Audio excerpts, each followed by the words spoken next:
These are the words of Steve Jobs. We all know Steve Jobs. He's known all over the world for his business acumen. It's because of him today Apple is what it is today.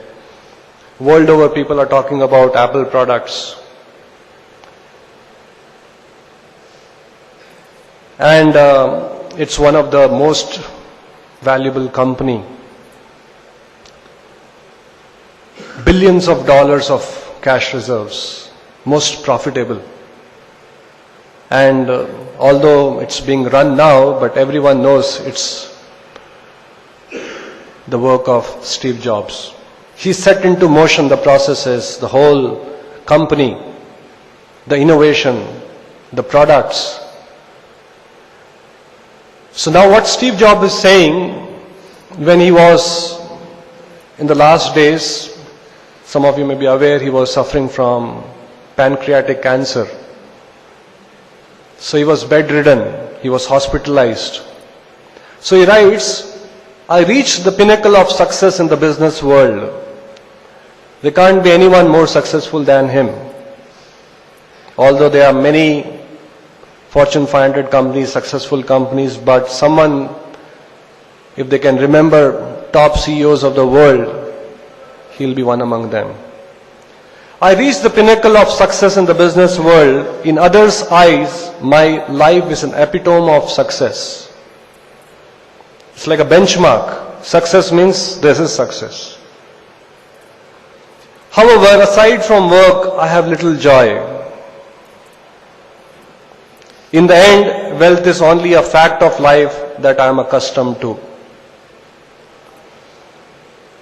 So here I am talking about somebody may have power, position, may have all the wealth in the world, but unless that relationship with the Lord is there, unless Krishna Consciousness is there, there will be always something lacking, nagging, something is missing. This is what Steve Jobs realizes as we see in the following words.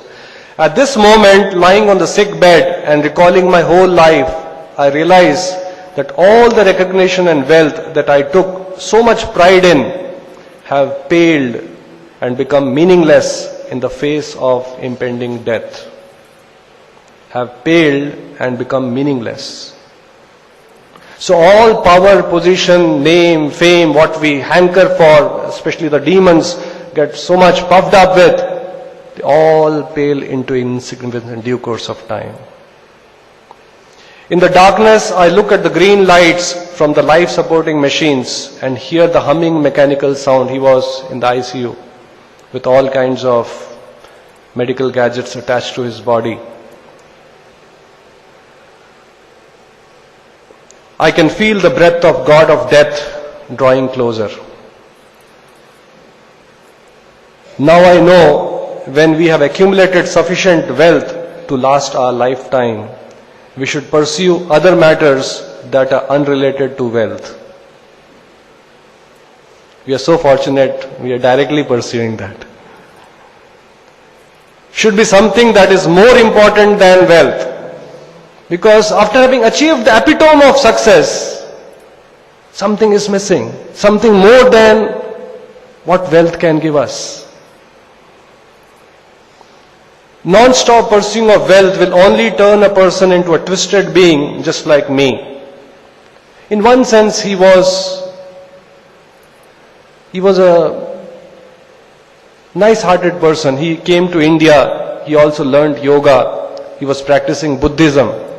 Some element of God consciousness was there. God gave us the senses to let us feel the love in everyone's heart, not the illusions brought about by wealth. The wealth I have won in my life, I cannot take with me. Whichever stage in life we are at right now, with time, we will all face the day when the curtains come down. So these are his realizations in the last days. Curtains will come down. But when the real knowledge, just like here it says, when the real knowledge of the curtains will come down, death is inevitable, the Lord is supreme, we are insignificant, one day we have to leave and go, all the wealth will remain behind. Maya Pritagyana, this knowledge is taken away by Maya. And it covers the real knowledge and makes us feel proud, makes us feel great.